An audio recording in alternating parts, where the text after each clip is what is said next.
off last time, we were talking about different distribution patterns of animals and plants, and how animals and plants can be grouped according to different traits and different characteristics. There was the clumped, the random, and the uniform or regular. It went by a couple different names, uniform or regular. And these different patterns were based on many different things. So uniform was more for like animals such as if you had like nesting birds, or we talked about how like the birds are on a power line and how they're spaced out very evenly. We also talked about clumped is more like humans in a city, or how clumped was like migrating or herds of animals, or schools of fish, or birds that are flying from one place to another. Those are clumped. So other patterns were like the random distribution, dandelions in a field or something like that. So plant population density decreases with increasing plant size. So plants will, as they get bigger, they require more nutrients, whether it's from the soil, whether it's from the sun, things like that. So as the trees grow, the density declines progressively through self-thinning. The trees are not going to be able to get as much space because they are competing for sunlight. So that sunlight is going to make them kind of thin each other out, and they are all going to compete for the same resources. Is that really necessary, Liz? What's up with that? All right, so I believe this was the size, or the slide that we stopped on. Yeah, it is. Yeah. So classification of rarity and commonness is based on this Rabinowitz. I can't say his name. Anyway, he devised this classification of rarity and commonness, and he based it on 3 factors: geographic range, habitat tolerance, and local population size. So the range can be either extensive or restrictive. The habitat tolerance can be broad or narrow, and the population size can be large or small. So there are 3 things, but within those 3 things, there are different ways it can be measured. So his idea was that populations are least threatened by extinction, so they are best able to survive if they have very broad ranges, broad habitat tolerance, and some large local populations. So if they can meet all of those characteristics, then they are not that rare. They are pretty common. All the other combinations include some kind of rarity. So if they have a restricted population, if they cannot tolerate certain habitats, if they have a restricted geographic range, those kinds of things, that's all going to cause certain limitations to their population and cause population decline. Liz, you can't eat that. Liz, are you hungry? You can't. That's plastic. Liz, you can't eat plastic. You just want to eat plastic? It's not good for you.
Alright, so here are some species that exhibit these characteristics, and because of that, they show variations of, some of them are not very rare, and some of them are very rare.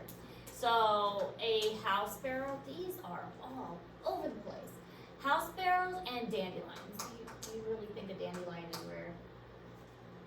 I mean, no, we go outside, we see a dandelion. We go outside, we see a house sparrow. Those are very, very common. Now, when we get down here, a gorilla, an eastern gorilla, those are much more rare because they have restricted ranges, they have limited populations, they have limited geographic distributions, limited habitats, so they are going to be much more rare. So this chart kind of goes from very common to much more rare. And so as you travel down, there are different limiting factors that are going to make these organisms harder and more difficult to survive. So dandelions, super common. House sparrows, super common. Gorillas, not so common. So there's a strong positive correlation between the size of the range and the size of the population for most organisms. Makes sense. If you've got a big space, then you're gonna have a lot of things that can live in that space. Meaning the bigger the range, the bigger the population size. And that really does make a lot of sense. I mean, the leading cause of animal endangerment is habitat loss. The less area for an animal to live, the more likely it is that that animal is going to become endangered. So the more space you have, the happier that animal is going to be. So habitat loss is therefore the biggest cause of animal extinction or animals becoming endangered. So geographic range and population size do have a really strong positive correlation between the two.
Chart shows kind of how this works, the 7 forms of rarity, and endemic, we haven't really talked about this word, but endemic is a word that is used in ecology a lot. Endemic means it's native to that area. So native to this area, it belongs here, it wasn't introduced here, it was always found in this area, so Really? Maybe you went out. Liz has just been, I don't know, lately. Just spunky lately. Oh, But endemic means that it's not like a European starling. Those are from Europe. I mean, that's why they're called the European starling. But it could be something like the screech owl. You know, that is from this area, that's always been in North America, that's native to here. So that's an endemic animal. So that if you ever see that word pop up, that's kind of an important word because that means that is something that is supposed to be here and that is something that has always been here. So if it's got a geographic range that is large and a habitat that is wide, then we're going to see them in a large dominant somewhere. So this is going to be more common. But anything that is sparse, those are going to be not as common or unlikely or more rare. So those are going to be the things that are more rare and not as likely to exist. So rarity 1, extensive range, broad habitat population, small local population. And here the thing is the small local population. So 2 examples of that is the peregrine falcon and the cougar. While the peregrine falcon has a big range, it's got a broad habitat. I mean, it can fly, for instance.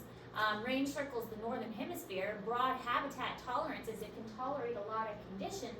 The problem with the peregrine falcon is that it has a small local population because DDT contaminated the prey and led to near extinction. Do you guys know what DDT is? Have you heard about it? Okay.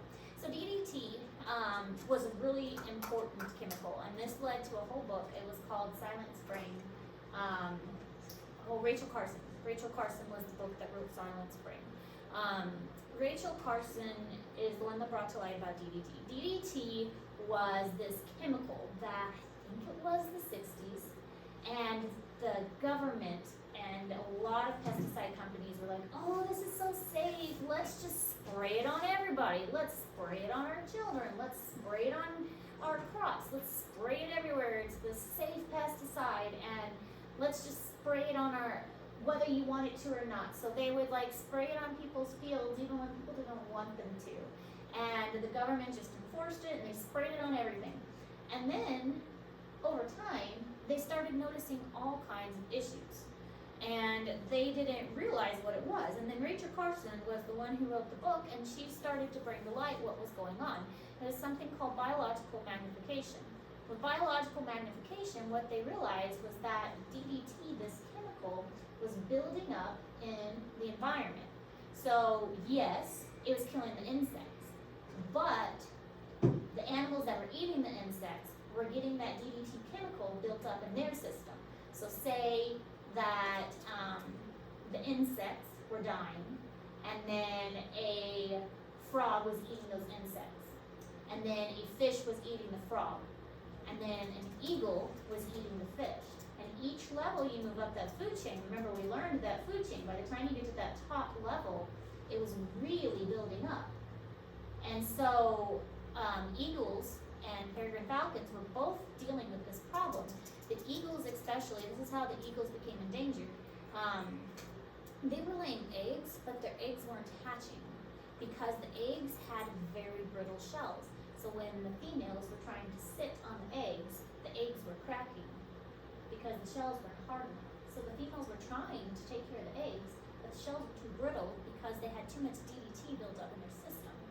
And so it took them a long time to figure out that this is what was causing it. And so DDT was banned, and eventually they just had to wait really for the DDT to work its way out of the ecosystem. And the eagle and other animals like the peregrine falcon, I don't think the peregrine falcon ever got put on the endangered species list, but the eagle did. And the eagle has been taken off the endangered species list now. And now eagles are doing much better. In fact, when I was in Boonville, which is right on the Missouri River, I did see an eagle on the Missouri River one time, which was very cool. But the eagles are much more common now, but it was because of this chemical DDT. So it has led to small local populations like it did with the eagle because of this DDT contamination. I don't think DDT is allowed anymore. But that's just an example how we think things are safe, and then all of a sudden, oops, no they're not. The cougar is another example of small local population. Puma concolor is their name.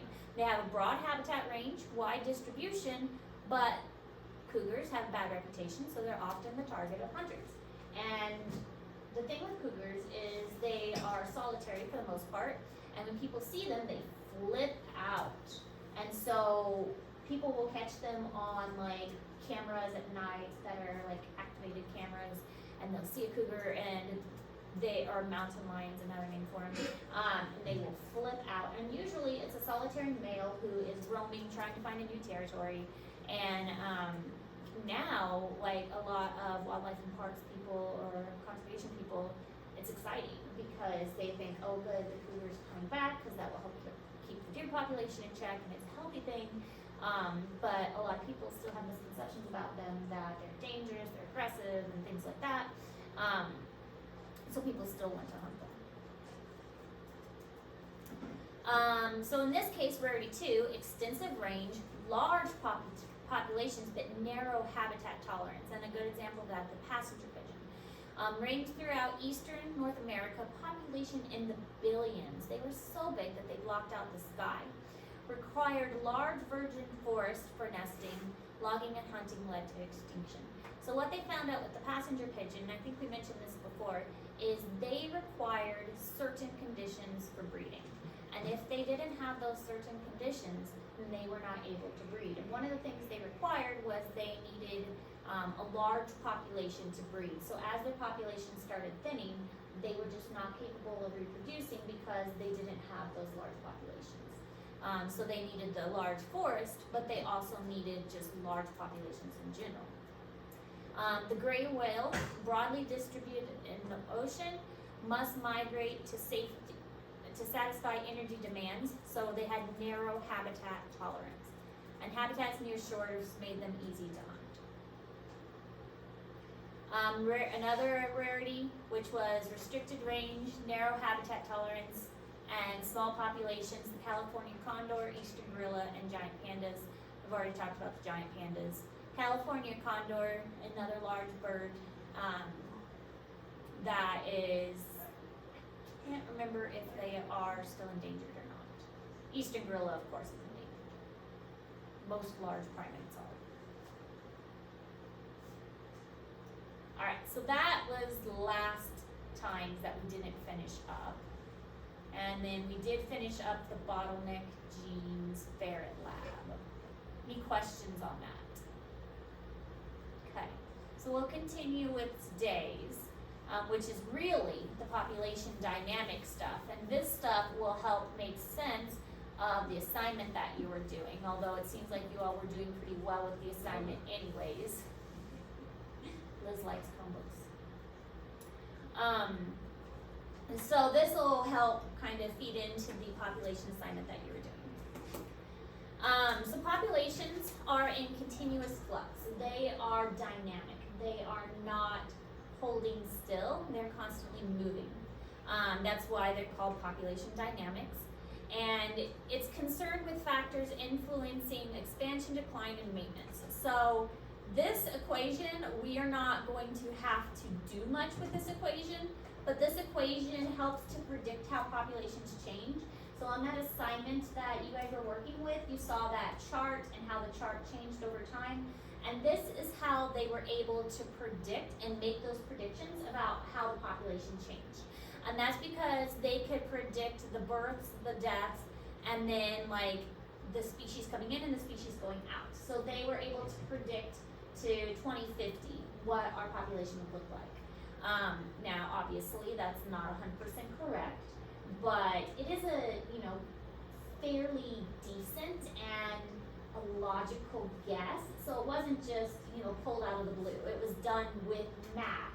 So it's I won't say accurate, but it's not just I'm just gonna throw some numbers together. They actually had a fairly educated guess about what was gonna happen. So this is the equation that they would use for something like that. Birth plus immigration minus death minus the immigration, this should be E, which is immigration that's exiting. So I'm gonna go change that really quick because that's the wrong kind of immigration there.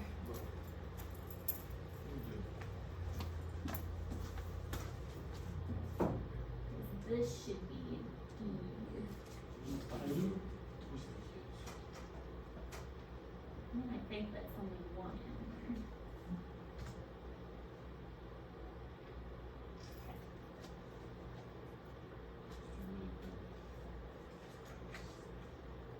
there. It smells Biden. What? It smells Biden. I didn't even notice. It's funny. Except for the T. T for time. So change over time. But you can predict what a population is going to do with just some simple math. I'm not going to make you guys do the math, but I wanted you to see the equation to know how they come up with these numbers. Because it is a fairly common equation that they can put numbers into to predict how a population is going to change.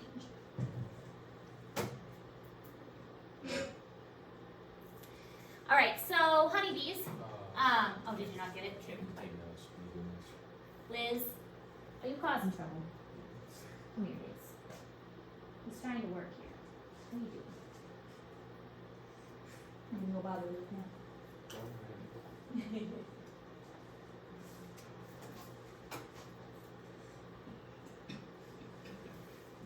good now. So honeybees evolved in Africa and Europe and have since changed and adapted into many different subspecies.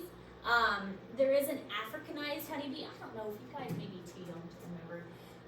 There's a big scare about, oh, the Africanized honeybee. They're so aggressive. They're gonna attack us. And it was a while ago, but they were afraid that they were gonna come to the United States and they were gonna be so aggressive and take over all the other honeybees and just completely like attack all the people and make things really messed up for the United States. Obviously that didn't happen and everything's fine.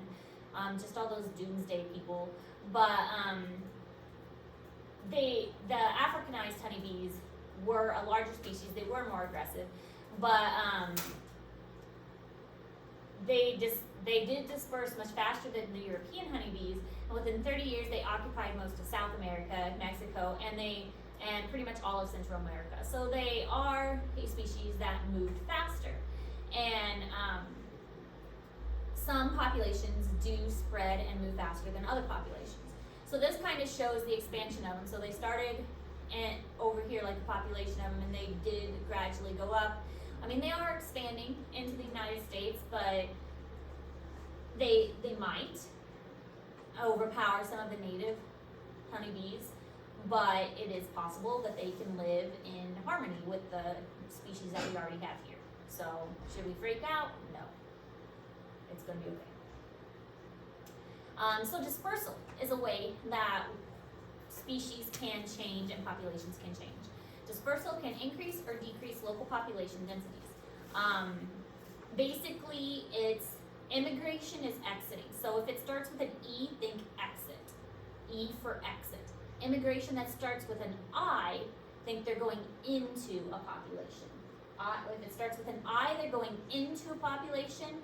If it starts with an E, they're exiting that population. So there are two types of immigration. I don't know why they look and sound so similar, but if it starts with an E, they're exiting. If it starts with an I, they're coming into the population. So that's how you can remember that. But it is basically the same thing as kind of like moving from one area to another. That's how populations can grow and populations can change. It's a really important concept for creation of new species. If you have, especially animals that can fly, it's an advantage for them because barriers such as water isn't going to be difficult for them. Or like a canyon or something like that, that's not going to be hard for them. They can just fly right over that. So barriers that are more difficult for other animals are not going to be restrictive to animals that have the ability to fly. So a bird, for instance, here you can see a population of geese on one side that have brown and white, and then the population on the other side are just brown. Well, now you have an immigration of a white bird from one side that goes to the other side and it brings some new traits. So this one didn't have any traits that were white. Now it suddenly does have those traits. It has those genetic traits that this side had, and now it's bringing those here. So it's mixing up those genes. Just like in that bottleneck lab that we did. It's mixing up genes and bringing in genes that it didn't have before. And we talked about that extinction vortex. And one of the ways to get out of that extinction vortex is to add new genes into that. And that's what immigration is doing, mixing things up. So an example is Eurasian collared dove. We actually had these at the zoo. We used them for programs. They're a lot of fun to use, except when they flew away up into the rafters. And then we had to spend a good portion of the program trying to get them out of the rafters. That was always fun. And we had to be careful if we went into like a gym and used these in a program at a gym. I always worried if they flew away in the gym. That was not going to be fun. If they flew away when we were in the zoo itself, like in the building, that wasn't so fun. My freshman year at Bluefield,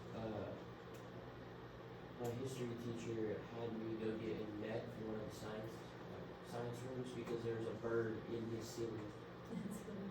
Last year, actually, we had a bird fly into my room, and everybody was freaking out. And I was like, what a perfect room for it to fly into. But my room had 2 doors, and so the first thing I did, I was like, okay, close the doors, everyone. And we had nets from where we were bug catching, and I was like, well, it just flew into the perfect room, the only room in this whole building that would have nets and have a science teacher that had the nets. And so we caught the bird, and then we used it as a learning moment. I was like, okay, this is this kind of bird, and this is, and then I taught them about the bird. It's like, it's perfect. That's funny though that it happened for you too. Yeah, I didn't end up catching the bird though. I chased it for a while, but it ended up, it was like up behind all these ceiling tiles, and so it was able to fly from like classroom to classroom, That's funny. just wherever it wanted to, and I guess eventually it made it out of school. It tried to fly out my window and it knocked itself out. I mean, it did, I mean, it was okay, Nice. but it kind of knocked Good. itself out. So, likes you, Wyatt. Wants to eat your bag apparently. I fed you, Liz. Why are you hungry? Don't let him jump off. You might. All right. So they were able to disperse very quickly. They spread from Turkey into Europe in the 1900s. Their dispersal became very suddenly. They were not human influenced. I mean, they can fly, and they can fly very good. So their dispersal took place in like small jumps from one area to another, and so they did it themselves in kind of like small intervals. And eventually they went from like island to island and reached Florida by the 1980s. And then once they got to Florida, they dispersed very, very well. I have not seen these particular birds in Missouri, but we have doves in Missouri. We have mourning doves. I did not see mourning doves in Kansas, but I saw these all over Kansas. I don't know what it is about Kansas that doesn't have these. Like, these were in Kansas, but they're not in Missouri. I don't know why. But I'm sure they would be here soon. Because they can fly and there's nothing really keeping them there. There's not any major restrictions that are keeping them in Kansas, so I would not be surprised if these type of doves showed up soon. This just shows various types of organisms and how they have dispersed and how good they are at dispersing over distances. Africanized honeybees, really good at dispersing. Elk, not so much.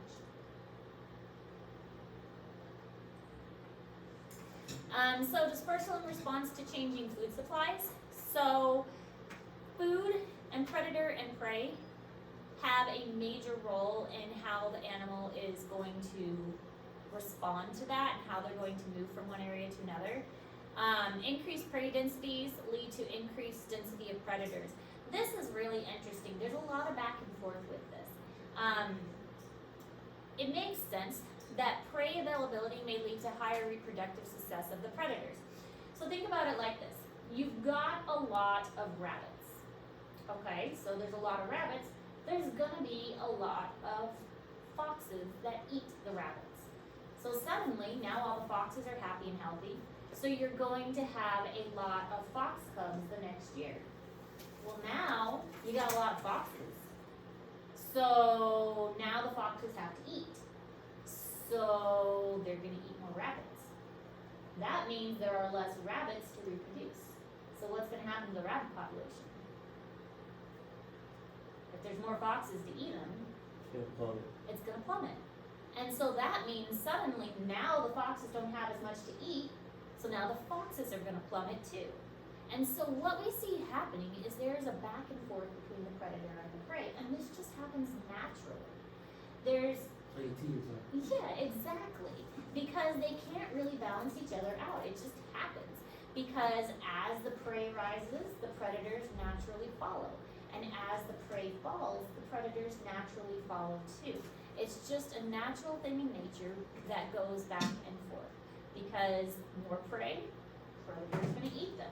That means the predators are healthy, they're gonna have more babies.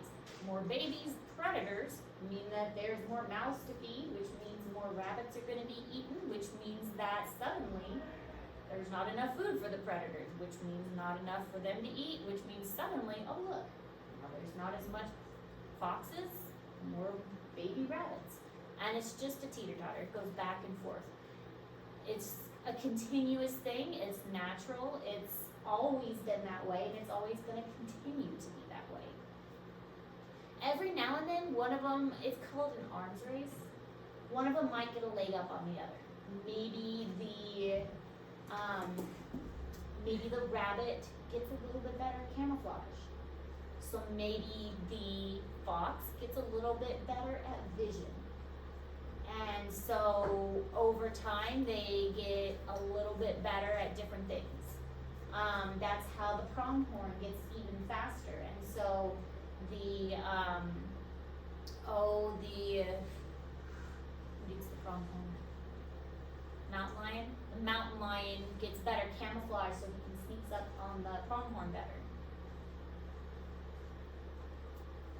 They call it the arms race.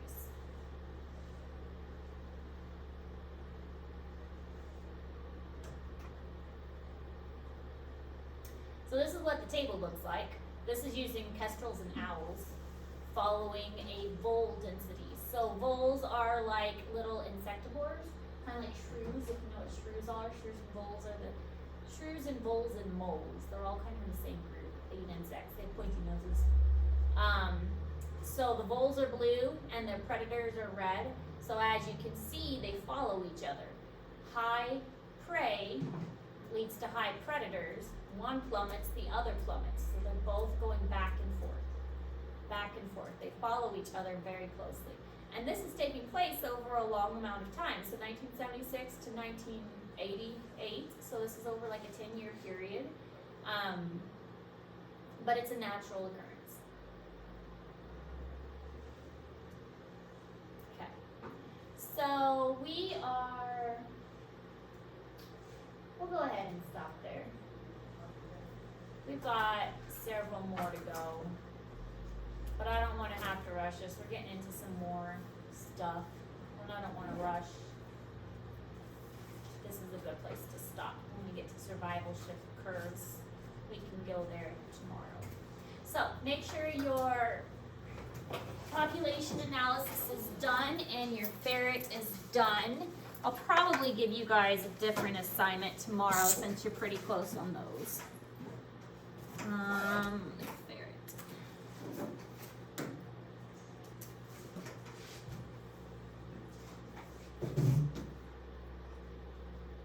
Okay.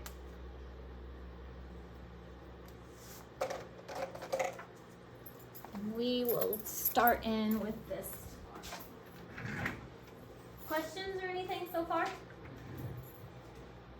find population genetics and population dynamics pretty interesting.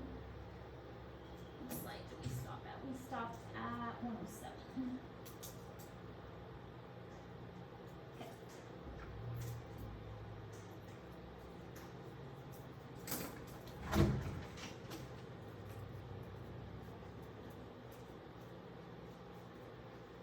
Love it.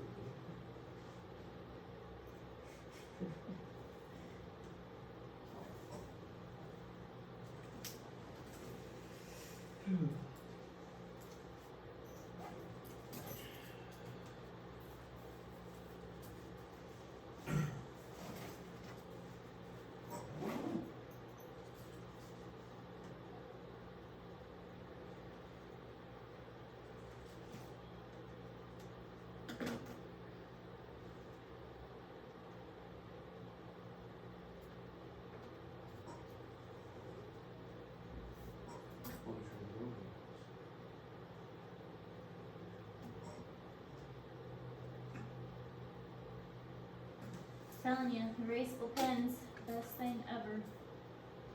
Losing water for a second. I have an erasable pen. It's kind of weird. Kinda weird. Yeah. Love them. Yeah.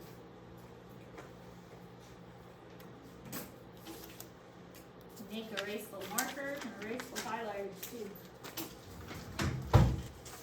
Alright. That.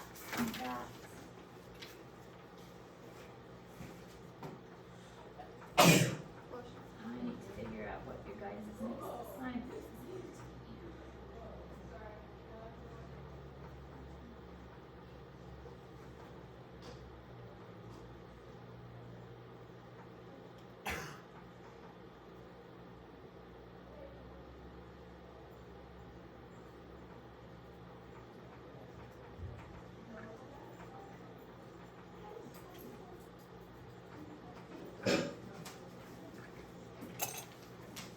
Here you go. This is for advisory.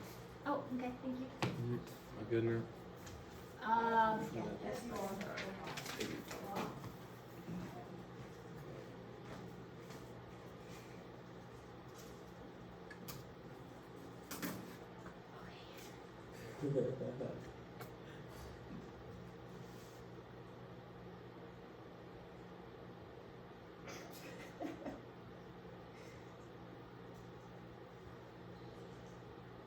Oh, that's funny. Just saying, 'cause I was watching this video, and it's, I think, the Blue Jays playing the Yankees, Shoot.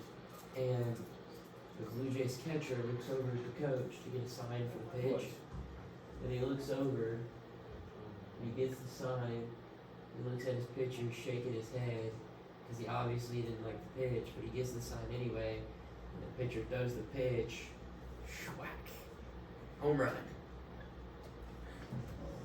I've never seen anything like that. That was pretty funny. What you good?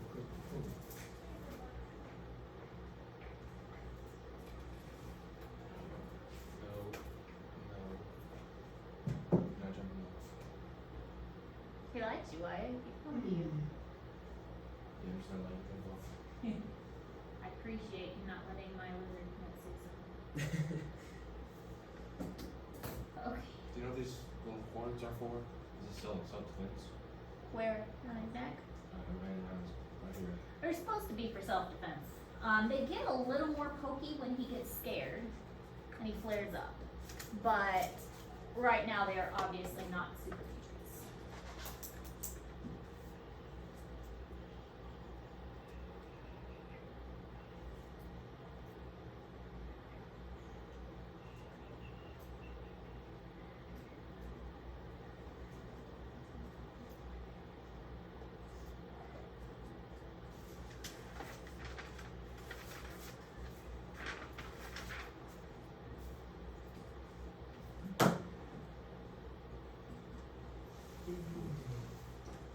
Music.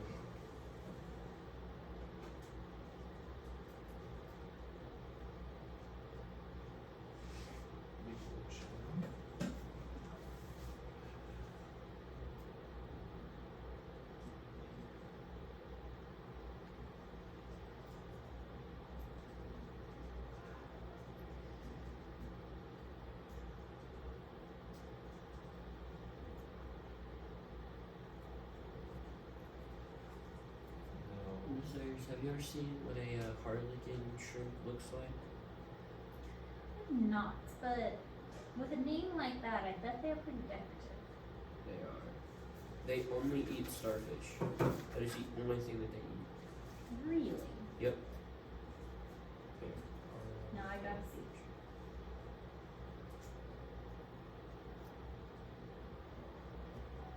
Oh, it's not.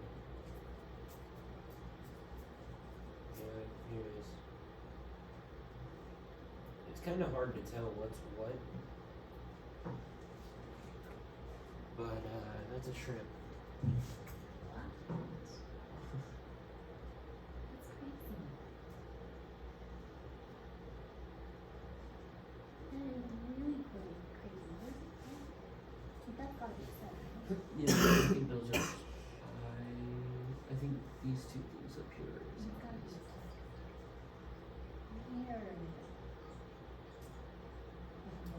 That's always my question now for you. Are you gonna get one?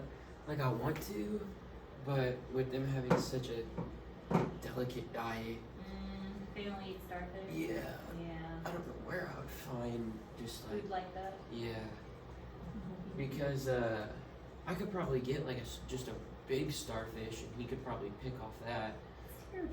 But yeah, one, that's awful, and then two, that starfish is probably gonna be not cheap, and it's a decorative type of starfish. So, but there are these small type of starfish. I think they're called something like astray starfish or something. But I don't think there's any place that really sells those. There's kind of a pest, but they're not a bad pest. They're just kind of there. So It'd be hard though if you got him and then had nothing to feed him. And right.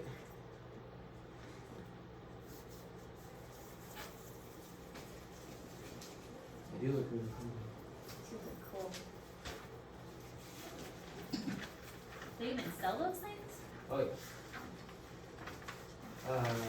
But not at any place I've seen. Only online. You can find most anything online now. Right. Because you know, with something that is so hard to feed, not many people are gonna buy them, and so there's really no point in having them in your store. I need your help. Sorry for interrupting that. Might help. That shark thing, I need help on the matching. Okay.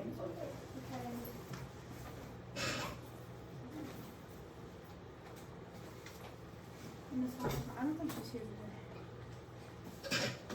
Oh, that hurt. Connor's not helping. Why? They said on some students.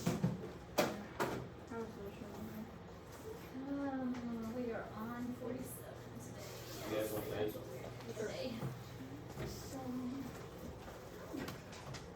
What?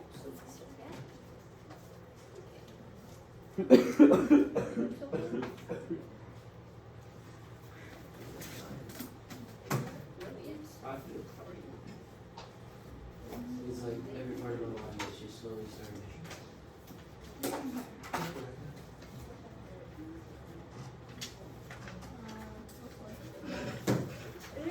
Other Carter didn't show up, and then Darwin, Freydon, and Brady White all went home. Well, I'm not going practicing. There it says. I'm not going practicing.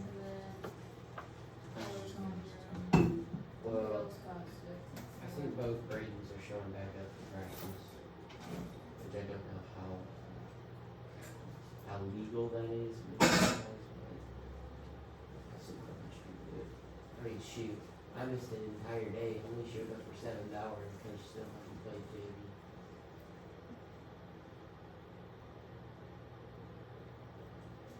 But to be fair, I was in the hospital waiting for my own time. Said you were in the hospital?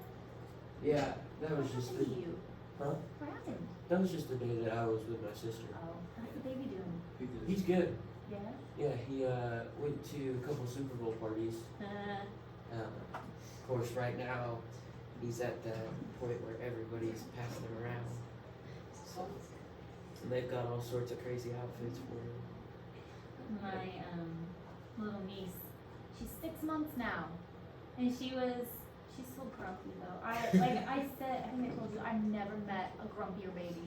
Just the fussiest thing, but I got her to sleep because I'm like the baby whisperer or something. Then I got to snuggle her when she still likes me. I haven't seen him since he was born. Where do they live? Very young. How far is that?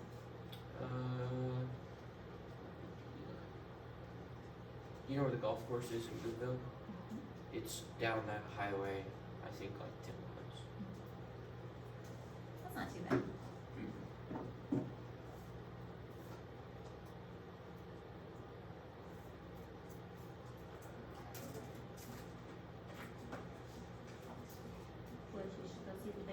Mine's in Kansas City, so that's a bit more of a drive.